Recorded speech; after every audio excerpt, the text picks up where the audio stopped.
Hello again, everyone. I'm Bob Colt. We're continuing conversations in the Lansing School District. Jessica Benavides is joining me now, and Jessica is on the executive team. Her role, rather than give you her title, she can give you the title. Her role is really to monitor and keep track of all of the data and statistics in the school district. It's a big job. Jessica, if you saw her in a previous conversations interview, it was because she was a principal. And now she's sort of moved into this administrative role. Jessica, how's it going? Going well, thank you. This is obviously a very challenging year with COVID, so we've had a lot of data this year, definitely to keep track of, but it's going well. I think the Lansing School District is doing like everyone's doing and making the best of the situation at hand. So, Well, Jessica, the concern that you had mentioned, you talked about some of the enrollment numbers, and I want to get to that. But statewide, we saw a report that said about 53,000 kids have not been yes, enrolled in public school this year. Their parents have just kept them home because of COVID and other things. It's a huge drop statewide. yeah, Lansing in the region was also, we started with good, strong enrollment. There's been a little bit of a dip, not as bad as other school districts, but why don't you tell us about the numbers and where we are? certainly. So, this fall for our number for enrollment, we're sitting at about 9,849 students. And that is a decline from last year. In a fall of last year, we had 10,532 students. So we're looking at around almost a 700 student decrease from fall to fall, which is definitely concerning to us. Although we do know, like you said, that statewide, this is just a phenomenon that's happening, which is very troubling to all of us because that means a lot of students across the state are just not in school. And we know that some people have moved due to job opportunities elsewhere. There's been a lot of could be movement, but a lot of people are keeping their students home because they feel that this is a year where they signed up for face-to-face schools and public schools, and several of our parents are keeping students home, especially in our younger grades. Well, and they'll be back. And when they come back to Lansing, Absolutely. the schools will be in even better shape because we've used the time to make a lot of school improvements, Right.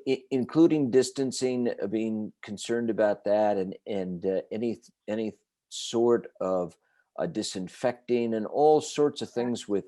with in-class filters and stuff like that. But from our numbers, the biggest area that's concerning probably is the kindergarten numbers, because if those kids are not connected or are not learning, it's going to be a lost year for them, isn't it? It really is. And, kindergarten is an exciting year for students and for parents. I know, just having been an elementary principal, it's an exciting day when kids come to kindergarten, their first day with their eyes wide open, and they're walking in the school and they're having these really great interactions. And of course, they're face to face interactions, right? So they're getting off the school bus, coming in, and they're finding their cubby. And there's just exciting things that happen in kindergarten. And the socialization is a very real part of what makes kindergarten a special year for students. And so with students being at home this year, they are missing out on a lot of those interactions. And so that's why a lot of parents have decided just to keep students home, hopefully to return them to kindergarten next year. So that's what we're looking forward to. I know our teachers have done an extraordinary job. I've seen some of the virtual classrooms screen to screen of kindergarten, and their students holding up their pictures for their teacher, and they're making it as real as possible for students without being in the physical space. But certainly that is something we are concerned about. We do know that in Lansing, we're putting together some plans to really beef up or be robust in our interventions for kids next year. And so that they can get those experiences and we can catch them up the best that we can. We're, of course, not going to be the only school district in this situation. So I think we're all going to be leaning on each other to create the best experience for our kindergartners next year. And kids will come back to school when we can open safely and have confidence. and they'll likely come back in grade levels, won't they? I mean, there's a lot of talk about some of the younger grades not being Certainly. as susceptible to Mhm. the virus. So it's likely as kids return, it may be kind of a layered plan return, don't you think? Yes, and that's something the executive team, along with the board, has been developing those plans. We want our students back as much as everybody else does, but we want to make sure it's a safe place for our students, make sure our parents have confidence when their students come back, their children come back, and for our staff. So we're really lucky the rollout of the vaccine is happening, and we're looking forward to getting students back in school. I have heard, in the board meetings, there's a lot of talk about prioritizing with our younger students Mhm. just because they are a little bit less susceptible.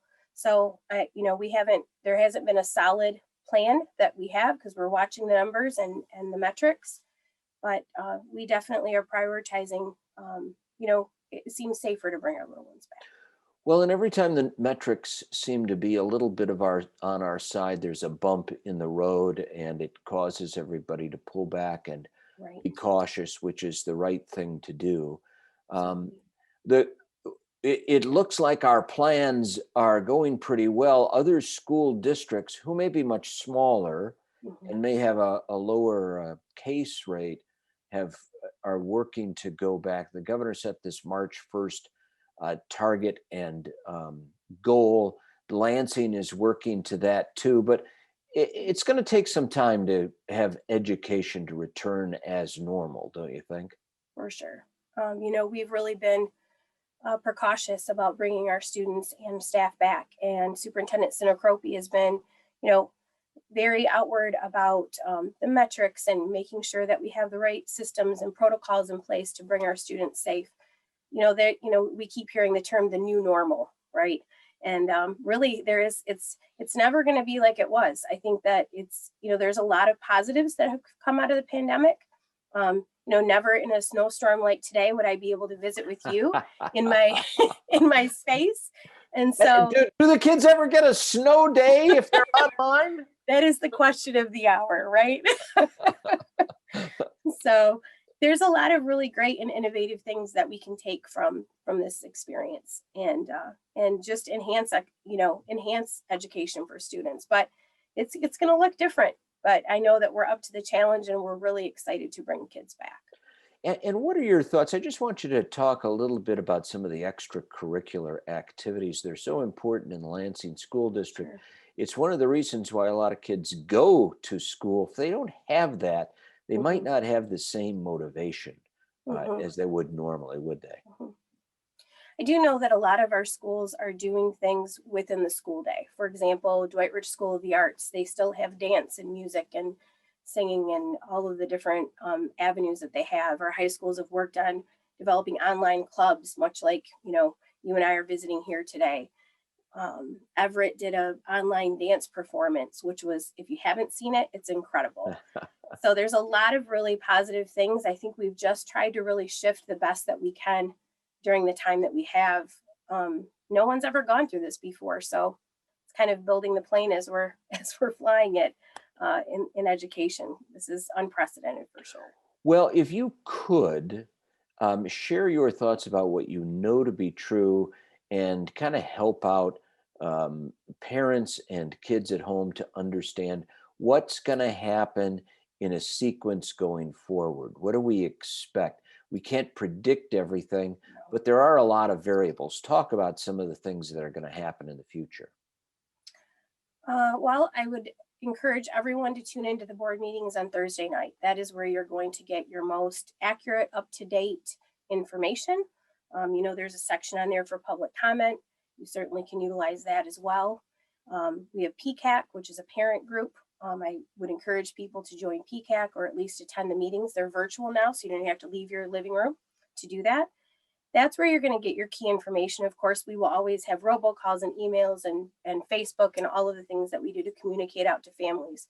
So I would say moving forward, you're going to see a lot of highlights on our metrics, just where we are, in the area, and then our plans for rollout. I do know that we have extensive plans for summer programming this summer for students. And right now we're just trying to figure out what the mode is going to be. Will we be able to do outdoor programming? You know, Michigan has beautiful summers and we have some very nice outdoor facilities. So could we use that for summer school? How can we space students and keep everyone safe? So I think what people can expect is just the Lansing School District really to toe the line when it comes to safety for our staff and students, and just a confidence in knowing that we've put so much time in the planning that when we do return students to school, you can feel really safe and confident in the fact that we've put in every procedure possible to keep people safe. You know, you mentioned summer school, and that is really important. It kind of gives a catch-up opportunity that a lot of parents and Right. students wouldn't consider. And now with building improvements, a lot of the buildings are air conditioned. It's Mhm. not, old hot Right. buildings during the summer. So, Right. I mean, that literally they would come into a controlled, temperature controlled Mhm. environment. And then the outdoor learning opportunities, Right. the Ebersol Center could be Mhm. utilized, really active. There are just some exciting things that could happen. We just have to think a little bit differently about Yes. education now, don't we? Yep. And our community partners are thinking different too. You know, Lansing School District has some phenomenal people that they've worked with every summer.